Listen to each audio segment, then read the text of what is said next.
اللہ تبارک و تعالیٰ نے قرآن پاک میں جہاں نماز کا حکم دیا وہیں زکوٰۃ کا حکم دیا، اقیموا الصلاۃ و آتوا الزکاۃ، اقیموا الصلاۃ و آتوا الزکاۃ 10 دفعہ اس کو اللہ نے اکٹھا ذکر کیا ہے، 9 دفعہ اقیموا الصلاۃ و آتوا الزکاۃ، اور یہ تو ہو گیا مردوں کے لیے، اور خاص طور پر عورتوں کے لیے اقمنا الصلاۃ و آتینا الزکاۃ، کہ ایمان والی عورتیں نماز قائم کریں، زکوٰۃ ادا کریں۔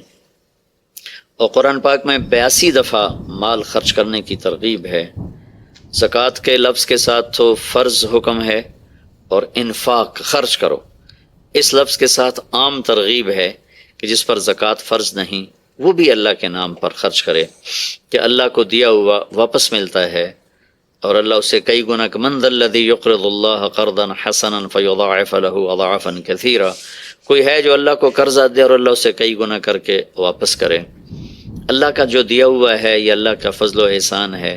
کسی انسان کی عقل تدبیر یہ اسی وقت فروٹفل ہوتی ہے جب اللہ کی تائید شامل حال ہوتی ہے، ورنہ ساری تدبیریں فیل ہو جاتی ہیں جب آسمان والے کا فیصلہ بدل جاتا ہے۔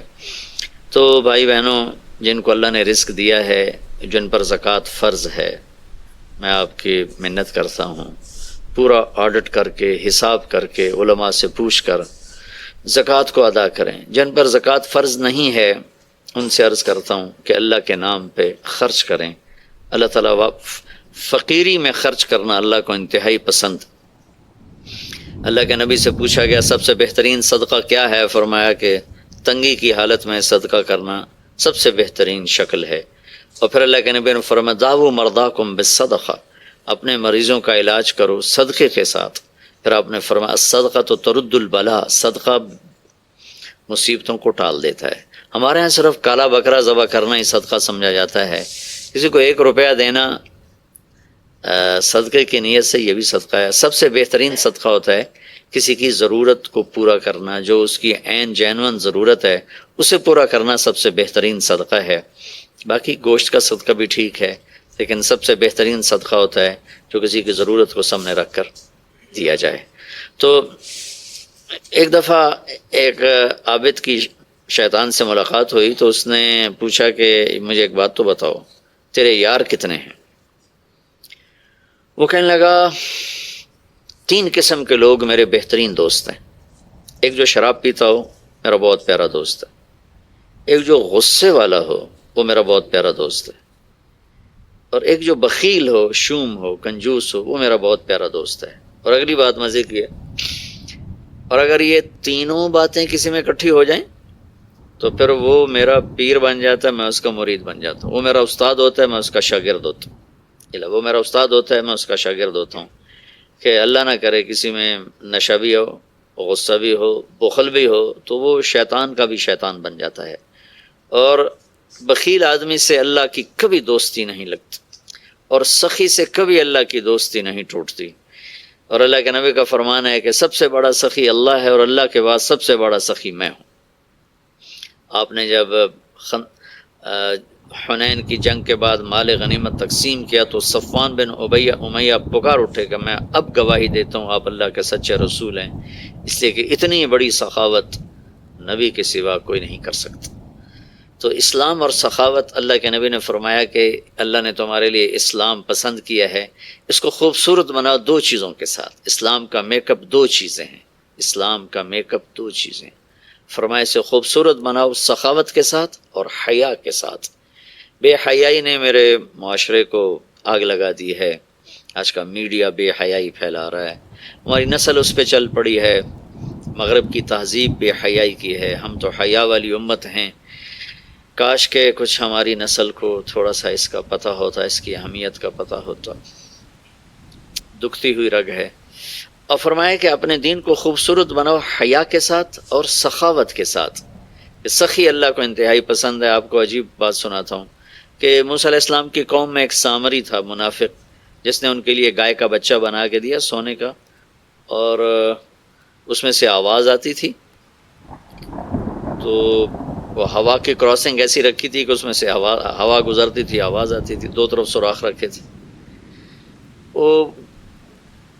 بنو اسرائیل سے کہنے لگا ھذا الہکم و الہ موسیٰ فنسیٰ، یہ ہے موسیٰ علیہ السلام کا اور تمہارا رب۔ وہ اتنے بیچارے کم عقل تھے، وہ اس کی پوجا پہ لگ گئے۔ موسیٰ علیہ السلام طور پر گئے ہوئے تھے، واپس آئے، معاملہ دیکھا، اللہ سے پوچھا، اللہ نے کہا جنہوں نے بچڑے کی پوجا کی انہیں قتل کیا جائے۔ ہزاروں آدمی قتل ہو گئے، تو سامری پکڑا گیا۔ جب سامری کو قتل کرنے کا موسیٰ علیہ السلام نے حکم دیا تو اللہ نے کہا موسیٰ اسے چھوڑ دو۔ موسیٰ علیہ السلام نے حیران ہو کے پوچھا یا اللہ یہ تو ابتدا کرنے والا ہے۔ فرمایا یہ سخی ہے اور سخی کا قتل مجھے اچھا نہیں لگتا، اپنی موت آپ مر جائے گا، یعنی آگے دیکھ لیا جائے گا اس کے ساتھ جو ہوگا، یہاں مت چھوڑو۔ تو اس کے کفر کے باوجود اس کی سخاوت اس کو بچا گئی، قتل سے، جہنم سے نہیں، دنیا کے قتل سے۔ مسلمان مرد و عورت اور سخی ہو تو اللہ تعالیٰ کی بارگاہ میں کتنا محبوب اور مقرب ہوگا۔ مال خرچ کرنے میں جو مزہ ہے وہ جمع کرنے میں مزہ نہیں ہے، دینے میں جو مزہ ہے وہ لینے میں نہیں ہے۔ تو غریبوں پہ خرچ کریں، اپنے نوکروں پر خرچ کریں، ملازمین پر خرچ کریں، گھر کی خادمات پر، بچیوں پر خرچ کریں۔ ایک آدمی کو پیسہ نہیں ہے تو میٹھے بول کی سخاوت کرے، گھر کی عورت میٹھے بول سے بچی کو بلائے، گھر کی عورت میٹھے بول سے اپنی خادمہ کو بلائے، گھر کا مالک میٹھے بول سے اپنے نوکر کو بلائے، یہ بھی سخاوت۔ ابتسام کا فی وجہ اخی کا صدقہ، تیرے ہاتھ پلے کچھ نہیں ہے تو مسکرا کے مل لینا بھی تیرا صدقہ ہے۔ اللہ تعالیٰ کا انتہائی پسندیدہ عمل ہے اللہ کے نام پر خرچ کرنا۔ ایک دفعہ حاتم تائی سے کسی نے پوچھا اپنے سے بڑا سخی بھی دیکھا؟ کہنے لگا عرب کا ہر بدو مجھ سے بڑا سخی ہے، مجھے تو اللہ نے رزق دیا تو میری سخاوت مشہور ہو گئی۔ پھر ایک واقعہ سنا ہے کہ میں ایک سفر میں تھا تو ایک بدو کے یہاں مہمان ٹھہرا، تو عربوں میں سری کھانے کا بڑا رواج ہے اور سری کا مغز خاص طور پہ بہت شوق سے کھاتے۔ تو اس نے جب وہ مغز نکال کے کھایا تو اس کے منہ سے نکلا کہ واہ بھائی واہ، یہ مغز بڑا پیارا پکا ہوا ہے۔ تو وہ بدو اٹھا اور سریاں کاٹ کاٹ کے لاتا رہا اور بنا کے کھلاتا رہا۔ صبح اٹھ کے دیکھا تو 100 بکریاں اس نے ذبح کر کے یعنی کاٹ کے ان کے صرف سری پکا کے مغز حاتم کو کھلایا تھا، اور بھی مہمان تھے۔ تو حاتم کہنے لگا کہ تو نے یہ کیا کیا ہے؟ کہ تیرے پاس اور جائیداد ہے؟ کہ نہیں بس یہی 100 بکری میری جائیداد تھی۔ تو کہنے لگا اب تیرا کیا بنے گا؟ کہ میرا جو بنے گا وہ اللہ جانتا ہے، لیکن مہمان کی خواہش کو پورا نہ کرنا تو بہت بڑی کنجوسی اور بخل ہے۔ تو حاتم کہنے لگا وہ مجھ سے بڑا سخی تھا، ساری جائیداد قربان کر دی۔ پھر حاتم نے 100 بکری کے بدلے میں اس کو 100 اونٹ دیے تحفے کے طور پر۔ تو اگر آپ اٹھا کر دیکھیں تو واقعات بھرے پڑے ہیں۔ انسان کی طبیعت میں بخل ہے، سخاوت لانی پڑتی ہے۔ عبید اللہ بن عباس، حضرت عباس کے بیٹوں میں ان کی سخاوت ضرب المثل ہے، بہت بڑے سخی تھے۔ ایک دفعہ ان سے کسی نے پوچھا اپنے سے بڑا سخی دیکھا؟ کہنے لگے ہاں دیکھا۔ ایک سفر میں تھا، بارش شروع ہو گئی، ایک بدو کا مہمان ٹھہرا، اس نے اونٹ ذبح کر دیا۔ میں بڑا حیران ہوا کہ بکری ذبح کر دیتا، 3 آدمی تھے وہ۔ تو اگلا دن بارش چلتی رہی تو اس نے دوسرا ذبح کر دیا۔ تو انہوں نے فرمایا بھائی ابھی تو کل کا اتنا گوشت پڑا ہے، یہ کیا کر رہے ہو؟ تو اس بدو نے کہا میں مہمانوں کو باسی چیز نہیں کھلاتا، ہمیشہ تازہ چیز کھلاتا ہوں۔ 7 دن بارش ہوتی رہی، اس نے 7 اونٹ ذبح کر دی، اور وہ ضائع نہیں ہوتے تھے، وہ اس گوشت کو سکھا لیتے تھے صحرا میں، وہ سکھا کر پھر وہ کھاتے رہتے تھے۔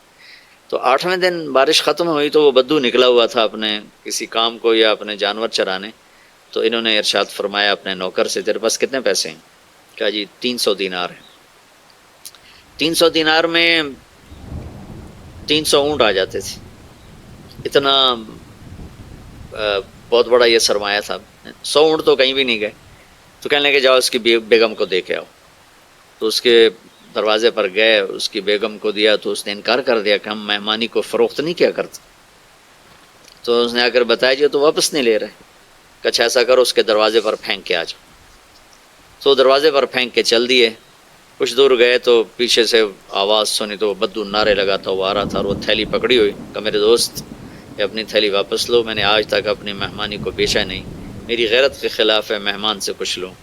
انہوں نے فرمایا کہ میرے دوست تم نے ہماری ضیافت کی، ہم نے تمہارا اکرام کیا، یہ تمہاری ضیافت کا بدلہ نہیں۔ کہا نہیں یہ نہیں ہو سکتا۔ انہوں نے فرمایا پھر ہم بھی اہل بیت ہیں، ہم بھی یہ نہیں کر سکتے کہ ہمارے گھر سے کوئی چیز جائے اور واپس آئے۔ تو اس نے نیزہ اٹھا لیا، کہا یا یہ پیسے واپس لے یا یہی نیزہ تیرے سینے کے پار کر دوں۔ تو حضرت عبید اللہ کہنے لگے میں ڈر گیا، میں نے کہا یہ بدو واقعی پار کر دے گا۔ تو اس سے واپس لے کر آگے ہے فرمایا مجھ سے بڑا سخی تھا. تو اگر طبیعت میں بخل ہے تو سخاوت کے واقعات پڑھیں. طبیعت میں بخل ہے تو قبر کو یاد کریں. ہمارا دیش بہت غریب ہے، اللہ کے واسطے اللہ اپنے اوپر خرچ کرو، جائز خرچ کرو، ضرورت کا بھی کرو، سہولت کا بھی کرو، لیکن فقیر کو بھی یاد رکھو، غریب کو بھی یاد رکھو. میں ایک جگہ ضیافت میں شریک تھا تو میرے ساتھ میرا ایک شاگرد بھی تھا. ہم اٹھ کے چلے تو وہ مجھ سے کہیں پہلے اٹھ کر گیا، ایک کونے میں بیٹھا تھا. میں نے دیکھا تو رو رہا تھا. میں نے کہا کیا ہوا؟ کہنے لگا کچھ نہیں جی. میں نے کہا بتاؤ تجھے رو کیوں رہے ہو؟ کہ یہ جو آج ضیافت تھی ایک وقت کی، اس پر جتنا خرچ ہوا ہے اس پر میرا پورا مہینہ گزر سکتا ہے. میرا اتنا لو لیول ہے زندگی کا، لیکن غریبوں کو پوچھتا ہی کوئی نہیں ہے. تو سخی بننا اللہ کو پسند ہے، اور بخیل اللہ کا دوست ہو نہیں سکتا، اور جب تک زکوٰۃ ادا نہیں کرے گا جنت میں جا نہیں سکتا. فَتُقْوَى بِهَا جِبَاهُهُمْ وَجُنُوبُهُمْ وَظُهُورُهُمْ هَذَا مَا كَنَزْتُمْ لِأَنفُسِكُمْ. زکوٰۃ نہیں ادا کی تو اللہ حفاظت فرمائے وہی مال پھر گرم کر کے جسم پہ لگایا جائے گا. تو عورتیں زکوٰۃ ادا نہیں کرتی، مرد نہیں کرتے. 100 میں 10% نمازی تو ہیں، لیکن 100 مالدار اکٹھے کروں تو ایک زکوٰۃ دینے والا نہیں ہے. کوئی 10,000 میں جا کر کوئی ایک آدھ ملتا ہے. اللہ کے واسطے اپنی اس کی عادت ڈالیں. اللہ تعالیٰ کو حضرت ہاشم کا واقعہ سناتا ہوں، بہت مزیدار واقعہ ہے. سفر میں جا رہے تھے تو صحرا کا سفر تھا. ایک جگہ پہنچے تو خیمے کے سامنے ایک خاتون بیٹھی تھی. تو اس سے فرمانے لگے بہن میں مسافر ہوں، کچھ کھانے کو مل جائے گا؟ تو وہ کہنے لگی میں نے کوئی ہوٹل کھولا ہوا ہے جو میں تیرے لیے روٹی پکاؤں، چلو اپنا راستہ لو. وہ فرمانے لگے تھک گیا تھا میں وہیں بیٹھ گیا. تھوڑی دیر گزری تو اس کا خامد آ گیا. اس نے مجھے سلام کیا، کہا میرے دوست کون ہو؟ میں نے کہا مہمان پردیسی مسافر. کھانا کھایا؟ کہا نہیں جی کوئی نہیں کھایا. تو اس نے اپنی بیوی سے کہا اس کو کھانا کیوں نہیں کھلایا؟ تو وہ کوئی بڑی بدتمیز تھی، وہ خامد کو بھی پڑ گئی کہ میں کوئی ہوٹل کھولا ہوا ہے اور میں یہاں لوگوں کی روٹیاں پکاتی رہوں. تو اس نے کہا تو نے مجھے ہمیشہ ہی مہمانوں کے سامنے رسوا کیا ہے. پھر کہا میرے دوست مجھے معاف کر دینا. اس نے جا کے بکرا ذبح کیا، صاف کیا، پکایا، کھلایا، پھر معذرت بھی کی اور روانہ بھی کیا. اگلی منزل پر پہنچے تو وہاں بھی ایک خیمہ تھا. وہاں دیکھا وہاں ایک خاتون بیٹھی تھی. تو انہوں نے کہا بہن مسافر ہوں، کچھ کھانے کو مل جائے گا؟ کہ بسم اللہ بسم اللہ، مہمان تو اللہ کی رحمت ہوتا ہے، آپ تشریف رکھیں، میں ابھی آپ کے لیے کھانے کا انتظام کرتی ہوں. وہ جلدی سے گئی، اس نے ایک بکرا ذبح کیا، صاف کیا، پکا کے اس کے سامنے رکھا تھا کہ اس کا اوپر سے خامد آ گئی. تو اس نے ایسے بڑی خوفناک نظروں سے دیکھا. کون ہو؟ کہا جی پردیسی ہوں، مہمان ہوں. یہ کھانا کہاں سے آیا؟ کہا جی یہ اس خاتون نے دیا ہے. تو اس نے وہ بیوی تھی، اسے چڑھائی کر دی. میں نے یہاں ہوٹل کھول کے رکھا ہوا ہے، جو آتا ہے تو کھانے کھلاتی ہے، تو مجھے بھوکا کر دے گی، مجھے کنگال کر دے گی. تو ہاشم رحمۃ اللہ علیہ ہنس پڑے. تو وہ بدو کہنے لگا ہنسے کیوں ہو؟ کہنے لگا وہ پچھلی پڑاؤ پر نا اس کا الٹ دیکھا تھا. کہ کیا دیکھا تھا؟ کہاں وہاں عورت دیکھی تھی تیرے جیسی، اور مرد دیکھا تھا اس عورت جیسا. وہاں مرد سخی تھا، عورت کنجوس تھی. یہاں عورت سخی ہے اور مرد کنجوس ہے. تو وہ کہنے لگا تمہیں خبر ہے وہ کون لوگ ہیں؟ کہا نہیں مجھے تو نہیں خبر. کہا وہ عورت میری بہن ہے اور یہ عورت اس کی بہن ہے، دونوں کی رگیں ایک جیسی ہیں، ایک سخاوت کے پھول ہیں، ایک بخل کے کانٹے ہیں. تو میرے بھائی بہنوں اپنے اوپر خرچ کرو، حلال کماؤ، حرام نہ کماؤ. جھوٹ، سٹا، چوری، جوا، رشوت، کھوٹ، ملاوٹ، بددیانتی، اللہ کی قسم کانٹوں کے سوا کچھ نہیں ملتا. آگے جائز خرچ کرو. اچھی سواری کوئی منع نہیں، اچھا لباس کوئی منع نہیں، اچھا گھر کوئی منع نہیں. بڑے بڑے گھر نہ بناؤ، یہ بہت بڑی نادانی اور حماقت ہے. ضرورت کے اچھے گھر بناؤ، مناسب بناؤ. غریبوں کو بھی یاد رکھو، خاص طور پر کم از کم جن پر زکوٰۃ فرض ہے وہ ضرور ادا کریں، اور جن پر فرض نہیں ہے ان کے لیے اللہ کی ترغیب ہے کہ تم اللہ کے نام پر دو، اللہ تمہیں دے گا. وَيُؤْثِرُونَ عَلَىٰ أَنفُسِهِمْ وَلَوْ كَانَ بِهِمْ خَصَاصَةٌ. ابو طلحہ رضی اللہ تعالیٰ عنہ مہمان کو لے کر آئے اور بیوی سے پوچھا کھانے کو کچھ ہے؟ کہ بس بچوں کی روٹی پڑی ہے. کہ ایسا کر انہیں سلا دے اور مہمان کے سامنے تو بھی بیٹھ جا، میں بھی، اور چراغ بجھا دیں گے، اور تم منہ ہلاتی رہنا، میں بھی منہ ہلاتا رہوں گا، مہمان کھانا کھا جائے گا۔ بچوں کو بھوکا سلا دیا اور چراغ بجھا دیا اور تینوں کٹھے بیٹھ گئے۔ یہ دونوں میاں بیوی منہ ہلاتے رہے اور مہمان کھاتا رہا، چونکہ روٹی تھوڑی تھی، وہ پیٹ بھر کے کھا گیا۔ صبح جب مسجد میں آیا نماز پڑھنے تو قرآن پہلے آ چکا تھا، وَيُؤْثِرُونَ عَلَىٰ أَنفُسِهِمْ وَلَوْ كَانَ بِهِمْ خَصَاصَةٌ۔ اللہ کے کچھ محبوب بندے ایسے ہیں جو اوروں کو ترجیح دیتے ہیں حالانکہ خود بھوکے ہوتے ہیں۔ حضرت علی رضی اللہ تعالیٰ عنہ اور حضرت فاطمہ رضی اللہ تعالیٰ عنہما دونوں بچے بیمار ہو گئے تو اللہ کے نبی نے فرمایا کہ بیٹا کوئی منت مان لو، تو دونوں نے روزے کی منت مانی۔ تو گھر میں کچھ تھا نہیں تو شمعون یہودی سے کچھ اون لے کر آئے حضرت علی رضی اللہ تعالیٰ عنہ، اس کو حضرت فاطمہ رضی اللہ تعالیٰ عنہ نے صاف کیا، تو کچھ تھوڑے جو ملے اس کو پیس کر انہیں روٹیاں بنائیں اور افطاری کے لیے سامنے رکھا، اور بیٹھے تھے کہ آواز آئی، مسکین ہوں اللہ کے نام پر کچھ دو۔ تو میاں بیوی نے دونوں کو دیکھا اور دونوں روٹیاں اٹھا کے اس فقیر کو دے دی، اپنے لیے ایک نوالا بھی نہیں بچایا۔ اگلے دن پھر روزہ رکھا اور شمعون یہودی سے وہ اون لے کر آئے، صاف کیا، کھانے پر بیٹھے، آواز آئی، یتیم ہوں اللہ کے نام پر کچھ دو۔ تو دونوں روٹیاں اٹھا کر ان کو دے دی، پانی پہ روزہ رکھا۔ اگلے دن پھر ایسا ہوا، پھر کھانے پر بیٹھے، پھر آواز آئی، قیدی ہوں اللہ کے نام پر کچھ دو۔ تو دونوں روٹیاں اٹھا کے ان کو دے دی۔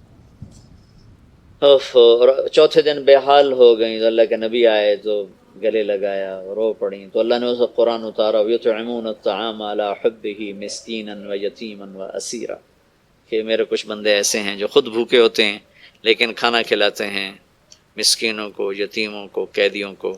یقیناً یہ درجہ نہ ہم اس پہ آ سکتے ہیں، نہ یہ مطلوب ہے، لیکن اتنا ضرور ہے کہ ہم جب اپنی ضرورتیں پوری کریں، خواہشات پوری کریں، تو غریب کو یاد رکھیں، غریب کی دعا لیں۔